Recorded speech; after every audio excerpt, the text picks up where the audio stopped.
بسم اللہ الرحمن الرحیم۔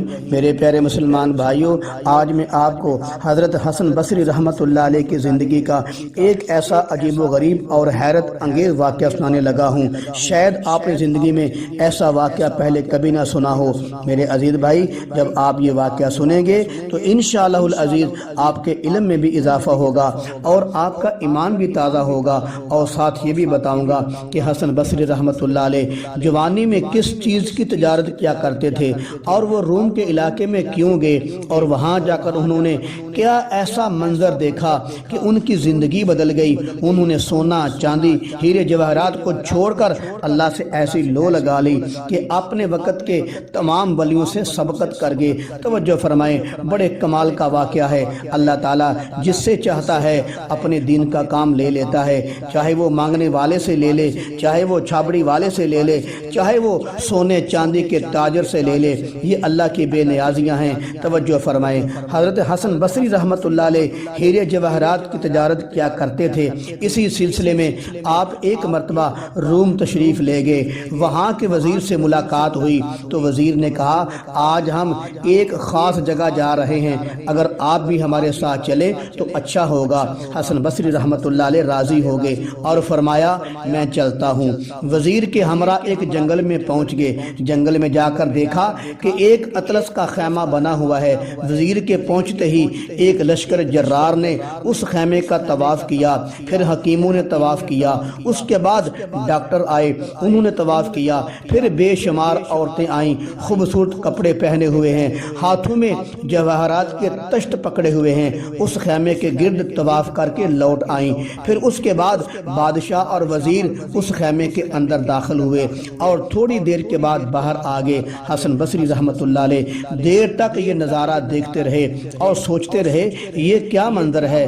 جب کچھ سمجھ نہ آیا تو وزیر سے پوچھا تو وزیر نے کہا، کیسر روم کا ایک حسین و جمیل نوجوان بیٹا تھا، وہ فوت ہو گیا تھا، اس خیمے کے اندر اس کی قبر ہے۔ ہم سب لوگ سال کے بعد یہاں آتے ہیں اور ایسا مظاہرہ کرتے ہیں اور کیسر کے نوجوان بیٹے کو یہ بتانا چاہتے ہیں کہ اگر تجھے زندہ رکھنے میں ہمارا ذرہ برابر بھی امکان ہوتا تو یہ ڈاکٹر، حکیم، یہ فلاسفر اور خوبصورت عورتیں اور یہ سونا چاندی ہیرے جواہرات ہم سب کچھ نچھاور کر دیتے، مگر تجھے مرنے نہ دیتے، مگر موت کا فیصلہ اس ذات کے ہاتھ میں ہے جس سے تیرا باپ بھی کیا ساری کائنات بھی مل کر ٹال نہیں سکتی۔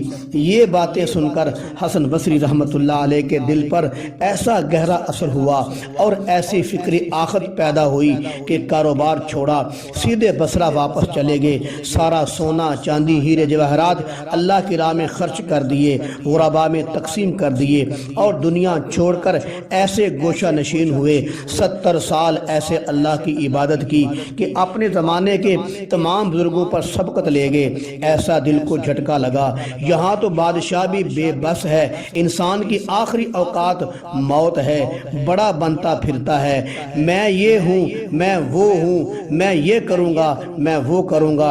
اے حضرت انسان، تو کیا ہے؟ تو اپنا حمید تو دیکھ، ماں کے پیٹ میں 9 مہینے کیا کھاتا رہا اور کس چیز سے تو پیدا ہوا ہے؟ تجھے دیکھنا نہیں آتا تھا، تجھے چلنا نہیں آتا تھا، تجھے بولنا نہیں آتا تھا، اب تیرے اندر اتنی آکڑ آ گئی ہے، تو اپنے سب کچھ سکھانے والے کو بھول گیا ہے۔ اپنے اندر خوف خدا پیدا کر۔ بہرحال حسن بصری رحمۃ اللہ علیہ کے دل میں ایسی فکری آخت پیدا ہوئی کہ سینکڑوں نہیں بلکہ ہزاروں لوگوں کو اس دنیا کی دلدل سے نکال کر فکری آخت کا راہی بنا دیا۔ میں یہاں پر یہ کہنا چاہتا ہوں، یہ دنیا سرائے فانی دیکھی، یہاں کی ہر چیز آنی جانی دیکھی، آ کے جو نہ جائے وہ بڑھاپا دیکھا، جا کے جو نہ آئے وہ جوانی دیکھی۔ کسی کا کنبہ نگینے کا نام ہوتا ہے، کسی کے کفن و دفن کا انتظام ہوتا ہے۔ عجب ہے تیری دنیا یا رب، کسی کا کوچ کسی کا مقام ہوتا ہے۔